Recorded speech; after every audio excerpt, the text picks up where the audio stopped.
First ಕನ್ನಡದ ಇದೇ crime ಅಂದ್ರೆ ಕಾರ್ಯಕ್ರಮಕ್ಕೆ ಸ್ವಾಗತ. ನಾನು ಉಮರ್ ಫಾರೂಕ್.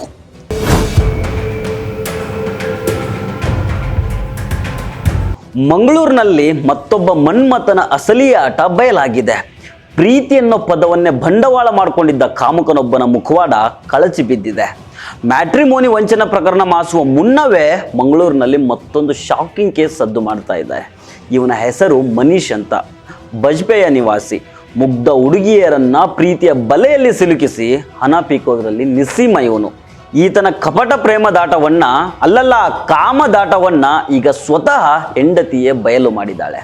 ಈ ಸ್ಟೋರಿ ಬಗ್ಗೆ ಡೀಟೇಲ್ ಆಗಿ ನೋಡೋಣ. ಈ ವಿಡಿಯೋವನ್ನ ಕೊನೆ ತನಕ ಮಿಸ್ ಮಾಡದೆ ನೋಡಿ. ಸಂತ್ರಸ್ತೆ ಪ್ರೀತಿ ಅನ್ನೋರಿಗೆ ಫೇಸ್ಬುಕ್ನಲ್ಲಿ ಪರಿಚಯ ಆಗಿದ್ದ ಈ ಮನೀಶು ಬ್ಲಾಕ್ ಮೇಲ್ ಮಾಡಿ ಮದುವೆ ಆಗಿದ್ದಾನಂತೆ.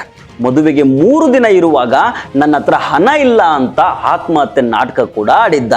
ಮಗಳ ಜೀವನ ಹಾಳಾಗಬಾರ್ದು ಅಂತ ಪ್ರೀತಿಯ ಪೋಷಕರು ಮದುವೆಯ ಇಡೀ ಖರ್ಚನ್ನ ತಾವೇ ನೋಡ್ಕೊಳ್ತಾರೆ. ಅಷ್ಟೇ ಅಲ್ಲ, ಮದುವೆ ಆದಮೇಲೆ ಮನೀಶ್ಗೆ ವಿದೇಶದಲ್ಲಿ ಕೆಲಸ ಕೊಡಿಸೋದಕ್ಕೆ ಹೆಂಡತಿ ಪ್ರೀತಿ ಬರೋಬ್ಬರಿ 2 ಲಕ್ಷ ರೂಪಾಯಿ ಸಹಾಯವನ್ನು ಮಾಡಿರ್ತಾರೆ. ಆದರೆ ಹಾವಿಗೆ ಹಾಲೆರೆದಂಗೆ ಆಯ್ತು ಅವ್ರ ಪರಿಸ್ಥಿತಿ. ದುಬೈಗೆ ಕೆಲಸಕ್ಕೆ ಹೋದವನು ಅಲ್ಲಿ ಬುದ್ಧಿ ಕಲೀಲಿಲ್ಲ. ಅಲ್ಲಿ ಕೂತ್ಕೊಂಡೇ ಬಹ್ರೈನ್ನಲ್ಲಿರೋ ಮಹಿಳೆಯ ಜೊತೆಗೆ ಲವ್ವಿ ಡವ್ವಿ ಶುರು ಮಾಡಿದ್ದ. ಗಂಡನ ಮೇಲೆ ಅನುಮಾನ ಬಂದು ಹೆಂಡತಿ ಪ್ರೀತಿ ಇವನ ಹಳೆಯ ಇತಿಹಾಸವನ್ನು ಕೆದ್ಕೋದಿಕ್ಕೆ ಶುರು ಮಾಡಿದಾಗಲೇ ಅಸಲಿ ಸತ್ಯಗಳು ಹೊರಗೆ ಬಿದ್ದಿರೋದು. ಮನೀಶು ಕೇವಲ ತನ್ನ ಹೆಂಡತಿಗೆ ಅಷ್ಟೇ ಅಲ್ಲ, ಮದುವೆಗೆ ಮುಂಚೆನೆ 10 ಯುವತಿಯರಿಗೆ ಗಾಳ ಹಾಕಿ ಹಣ ಲೂಟಿ ಮಾಡಿದ್ದ ಅನ್ನೋದು ಈಗ ಬಯಲಾಗಿದೆ. ಇವನ ಸ್ಟೈಲೇ ಬೇರೆ. ಮೊದಲು ಟಿಕ್ಟಾಕ್ ವಿಡಿಯೋ ಮೂಲಕ ಯುವತಿಯರನ್ನ ಸೆಳೆಯೋದು, ಆಮೇಲೆ ಪ್ರೀತಿ ನಾಟಕ ಆಡಿ ಹಣ ಪಡೆಯೋದು. ಯಾವಾಗ ಆ ಹುಡುಗಿಯರು ಹಣ ವಾಪಸ್ ಕೊಡೋದಕ್ಕೆ ಶುರು ಮಾಡ್ತಾರೋ ಆವಾಗ ಈ ಕಿಲಾಡಿ ಮನೀಶು ನನಗೆ ಬ್ರೈನ್ ಟ್ಯೂಮರ್ ಆಗಿದೆ ಅಂತ ನಾಟಕ ಶುರು ಮಾಡ್ತಾ ಇದ್ದ. ನನಗೆ ದೊಡ್ಡ ಕಾಯಿಲೆ ಇದೆ, ಇನ್ನೇನು ಕೆಲವೇ ದಿನ ನಾನು ಬದುಕೋದು ಅಂತ ಸುಳ್ಳು ಹೇಳಿ ಬ್ರೇಕಪ್ ಮಾಡ್ಕೊಳ್ತಾ ಇದ್ದ. 10 ಯುವತಿಯರು ಈತನ ಕೈಯಿಂದ ವಂಚನೆಗೊಳಗಾಗಿದ್ದಾರೆ ಅನ್ನೋ ಕಹಾನಿ ಈಗ ಮಂಗಳೂರು ಮಹಿಳಾ ಪೊಲೀಸ್ ಠಾಣೆ ಮೆಟ್ಟಿಲೇರಿದೆ. ಸದ್ಯ ಪತ್ನಿ ಪ್ರೀತಿ ನೀಡಿದ ದೂರಿನ ಮೇರೆಗೆ ಪೊಲೀಸರು ತನಿಖೆಯನ್ನು ಕೈಗೆತ್ತಿಕೊಂಡಿದ್ದಾರೆ. ನನ್ನಂತೆ ಮತ್ತೆ ಯಾವ ಹೆಣ್ಣು ಮಗಳು ಇವನನ್ನು ನಂಬಿ ಕೆಡಬಾರ್ದು ಅಂತ ಪತ್ನಿ ಪ್ರೀತಿ ಕಣ್ಣೀರಿಟ್ಟಿದ್ದಾರೆ. ಆದರೆ ಈ ಕಣ್ಣೀರನ್ನು ಒರೆಸಬೇಕಾದ ಧರ್ಮ ರಕ್ಷಕರು ನಾಪತ್ತೆ ಆಗ್ಬಿಟ್ಟಿದ್ದಾರೆ.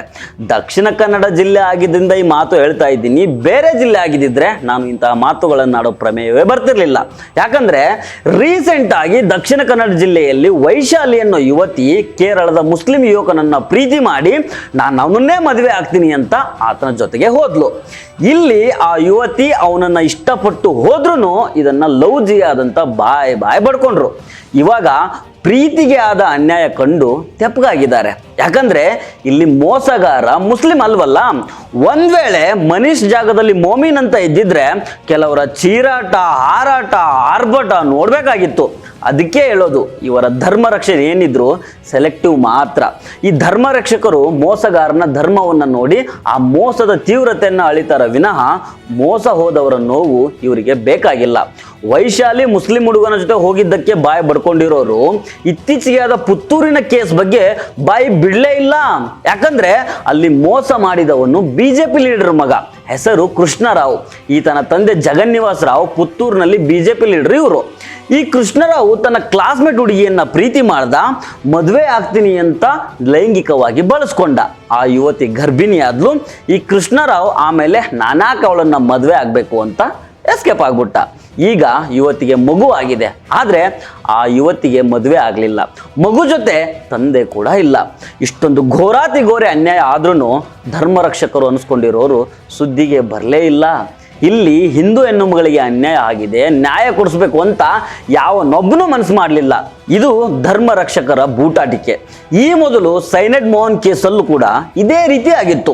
ಸೈನಡ್ ಮೋಹನ್ ಒಬ್ಬ ಸೈಕೋ ಸೀರಿಯಲ್ ಕಿಲ್ಲರು. ಅವನು ವಯಸ್ಸಾಗಿಯೂ ಮದುವೆ ಆಗದ ಹಿಂದೂ ಹೆಣ್ಣು ಮಕ್ಕಳನ್ನ ಟಾರ್ಗೆಟ್ ಮಾಡ್ತಾ ಇದ್ದ.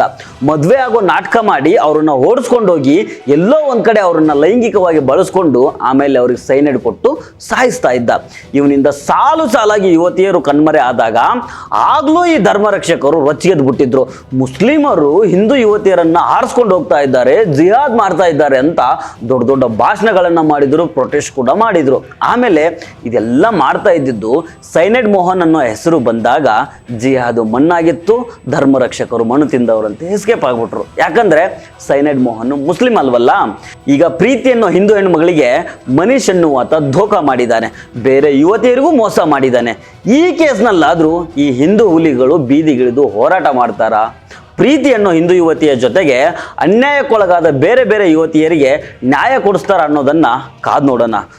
ಸೊ ಫ್ರೆಂಡ್ಸ್, ಇದು ಇವತ್ತಿನ ಇದೇ ಕ್ರೈಮ್ ಅಂದ್ರೆ ಕಾರ್ಯಕ್ರಮ. ಮತ್ತೆ ಭೇಟಿ ಆಗ್ತಿರೋಣ. ನಮಸ್ಕಾರ.